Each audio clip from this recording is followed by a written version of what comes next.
Yep. So, you guys good? All right, so the opening statement from Coach. All right, just didn't play a complete game. For 4 quarters, we came out hot, great start, 2 great offensive drives, a great 4th down stop defensively. We let them break a long touchdown run right there in the first half, which was disappointing. And then we had a drive where they converted 3 third downs, 1 with a hand of the face penalty, 1 with a late hit out of bounds penalty, and then another one on a touchdown review that they called a catch. That allowed them to extend that drive and put some more snaps on our defense. We come back and make it a 1-score game again. We start the second half, hold them to a field goal, and they fake a field goal. Great call by them. They fake a field goal. Our contain guy didn't hold contain, and that makes it back to a 2-score game. We come right back. We drive it down the field. We hit Jezelowski for what we think is another touchdown to make it a 1-score game again. He's ruled out of bounds. 2 plays later, Ethan sends the protection to the wrong guy, and so we're hot off the interior guy, and as he's throwing, he's got to get that ball out. He sent it to the field linebacker, so he's got to be hot off the inside backer, and gets tipped. And they make a great pick, and that's kind of when the game unraveled on us. Disappointed. You can see the talent, you can see the flashing, you can see we're improving in a lot of areas. I was proud that Connor Gibbs came in and made a field goal at the end. That was big. We got to be able to make field goals. Just disappointed that we had a chance to win a big game right here at home versus a really good football team. But that's not good enough. It's not why we came here. We came here to build this program into a place that competes for conference championships, which I think this team has a chance to do. We're working to improve every day to do that. We came here to be, thought of as a top Group of 5 program in America. And that team right there is thought of as one of those teams that's got a chance to be. And we were toe-to-toe with them for a long time, and they stretched it out and kicked our butt late because of some of those miscues and because of some good plays that they made. So I tip my hat to them, too. With that, I'll open it up. Coach, 2-parter for you. First, who made a decision to put Ethan in for Tate, and what led to that decision? Me. Tate's ankle was banged up. He turned his ankle on the drive before that. 2 drives before that, he turned his ankle. That next drive, we had a wide open corner route. We were backed up on about the 9-yard line. We ran a sprint out pass, had a wide open corner route, and he missed it. And he just didn't look like himself. He didn't have good stability and a foundation right there. And so we felt like we needed to go with Ethan. And, so that's what we did. You look at the numbers that Tate had. 10 of 15 for 120 yards and 2 touchdowns. Did you feel like those numbers told the story, though, of how his time went? The running game was really non-existent during that time. So when you guys struggled to push the ball down the field, I guess after scoring those 2 touchdowns, did you feel like Ethan, in that moment, could open the field up more? Maybe. I think if you take the sack yardage out, Drake had 15 carries for 85 yards. We were running. We were picking and choosing our runs and moving the ball. Tate just turned his ankle, and he couldn't plant and throw the way we wanted him to throw it. And, that was a critical drive right there. I think we started on the -8 or the -9. We had a sprint out corner route. That's going to be an easy completion. Great play call. We're wide open. That's going to get us out to the 20, somewhere between the 20 and the 30. Instead, we go 3 and out when we don't hit that. And then we punt it, and they run the punt back. Not all the way back, but they get good field position on it. And that pushed it back to a 2-score game. So, that was a critical turn of events right there. And then we put Ethan in, and we go right down and score and put it back to a 1-score game. And like I said, we were in it. We were in it for a long time until the very end, but we didn't, that's not what we're trying to do. We're trying to win the game. And, disappointed we couldn't make the plays that were there. We're in the red zone. We got to score. We stop them on 3rd down. We can't get a penalty. Those things add up over a course of time when you're playing a good football team. And then we lost the turnover battle, 3-1. So red zone, turnover battle, and and penalties on 3rd down was the difference in this game. 3rd down was red zone, 3rd down, and turnover battle was the difference in this game. They won all 3 phases. And a lot of their third down conversions were due to penalties specifically early, where we had gotten to stop. Well, what happened to Ethan on his last play? Did you see it? I saw he Got banged up. We'll see, Andrew. I'm not 100% sure yet. He's with the medical people right now. We'll see. Talk a little bit more about your defense. What just happened aside from the penalties? Because they started converting third downs after that drive you talked about. What was it? Something they were scheming, or what was missing? Yeah, I think we start the second half and we stop them. We hold them to a field goal, which is what we wanted to do in this game. That's a great offense, and we let them fake the field goal. And so then it gets to be a 2-score game. Then you drive it down there and you score. Everybody thinks you score, but then you didn't. You stepped out on the 5, and the next play, or 2 plays later, you throw a pick, and they're back on the field. So there gets to be a little bit of fatigue sets in. The number of snaps sets in. They played 81 snaps tonight.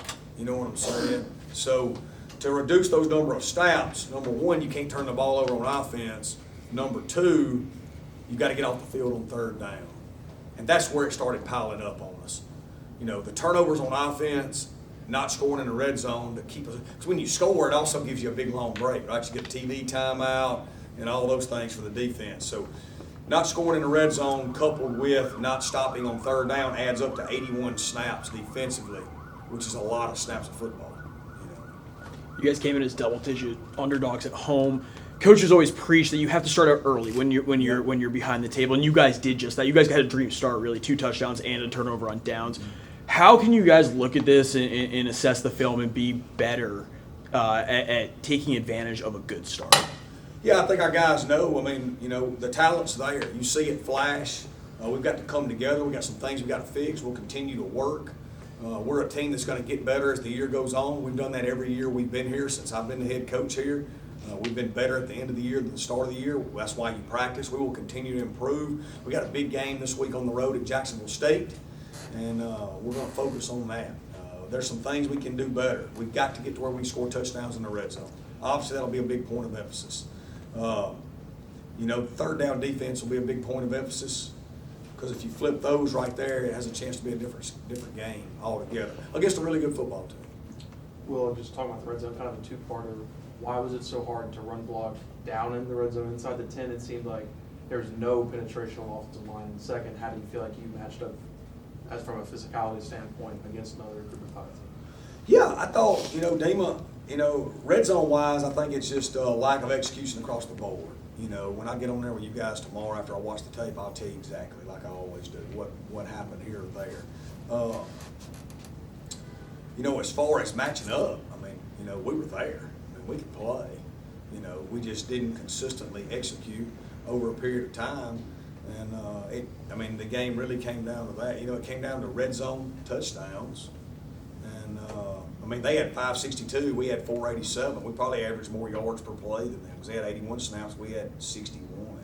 You know what I mean? Like, we're moving the ball and doing things. We just got to finish drives. And then we got to finish drives on defense on third down, and those things, and that changes everything, changes everything. We can't step out of bounds right there. We got to get that ball in the end zone. And, they broke the long touchdown run late. We're blitzing and trying to get the ball back. I hate that happened. I don't think we played great in the kicking game either. Our young kickoff guy's first 2 kicks did not hit his landmark. Y'all saw that. His first one looked like a squeal. That was supposed to be a deep right. And then the next one was deep left that landed in the middle of the field, which can be scary, but we covered it. We covered it well. We let them have a long punt return, which we've not done here. That's not something we do. We don't give up punt returns. So that was disappointing as well. Coach, the playbook opened up a lot today. What are your thoughts on Chip on game plan and how it can continue to evolve? Yeah, same playbook. Jordan and Scott. We were just executing. We were completing those balls. We were catching them when it hit us in the hands.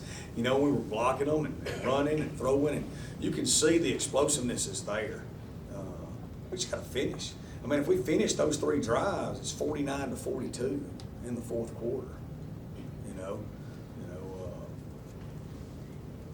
But that's inexcusable, right? Like, we've got to do that, you know. Talk is cheap. We've got to get that done. And we will. We will get it done.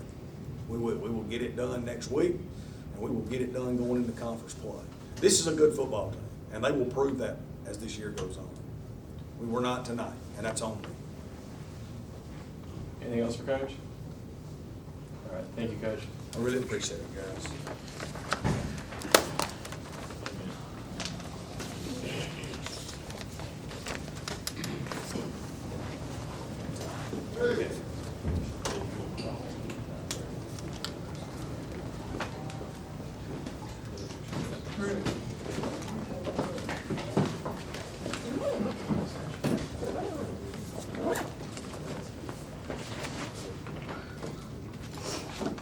You guys good? All right, we got 5 minutes. What was it like having 3 different quarterbacks back there again? Seemed like from a couple seasons ago. I mean, what was that like? It was definitely different compared to the past. Yeah, it was different, but you know, we train all the other guys every day, so we just, like, we know what's coming already from those 3 guys. Just from your perspective, Coach Hall pretty much hit on it that, you know, converting in the red zone was kind of one of the big differences for you guys. In that second half, was it just the ball not going your way, or was there something missing that you kind of saw on the offensive end? I mean, we did leave a lot on the field. I think we just didn't do our job. I feel like if we would have did our job, we would have did a lot of better things that we did, but we didn't do our job. So that's how we don't do the job. So, this was obviously a game that this program was excited for last week. Coach Hall said it was one of the most important games that have been played here in a long time. Just based on that fast start and then what kind of happened at the end, where do you feel like the progress bar is kind of at on this team as we head to the last non-conference game and stuff? Y'all see, like, we got a lot of talent, bro. Like, I feel like if we just do our job and, like, do it, we can win the rest of our games. I'm telling you. But we did leave a lot on the field out there. I feel like we could have did better. But y'all see that our offense is explosive. Y'all see the nasty bunch. Y'all see that we certainly miss. Anything else for Todd? All right, thanks, Todd.